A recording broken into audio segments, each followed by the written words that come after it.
The families of the three people stabbed to death in Nottingham last June have met the Prime Minister to call for a wide-ranging public inquiry.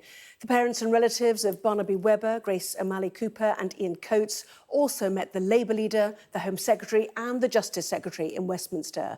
Meanwhile, Leicestershire Police has referred itself to the police watchdog over the assaults allegedly committed by Valdo Calocane just weeks before the killings. Here's Sky's Midlands correspondent Becky Cottrell and warning that her report contains some flash photography. Barnaby, Grace and Ian. Their faces are now known to so many because of the way they were killed. It means their families have had to grieve very publicly, and now they're demanding answers. Meeting with the Prime Minister, Cabinet Secretaries, as well as Keir Starmer. Barnaby and Grace were walking home from a night out when they were attacked by this man, Valdo Calocane, a paranoid schizophrenic who stabbed the students to death before knifing school caretaker Ian Coates.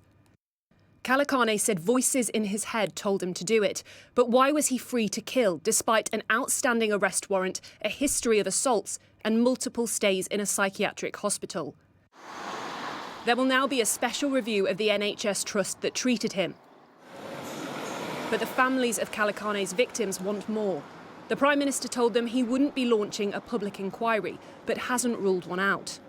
We did get an assurance from the Prime Minister himself that if it's required, they're not ruling out a public inquiry, and they will do a public inquiry. And if what they're trying to do at the moment doesn't give the answers we need, then they'll go on and do what we believe they need. We're looking at failings. Yeah. Our children were failed. Incompetencies. Incompetencies. Samples were not taken whilst we were told that they were taken, or things were done and we were assured that they were done, but they weren't done. The families are willing to be patient for now, but they will need answers, not least, they say, to their request for the Attorney-General to review Calocane's sentence. Their fear is that he could one day be released from the psychiatric facility he's being kept in back into the community.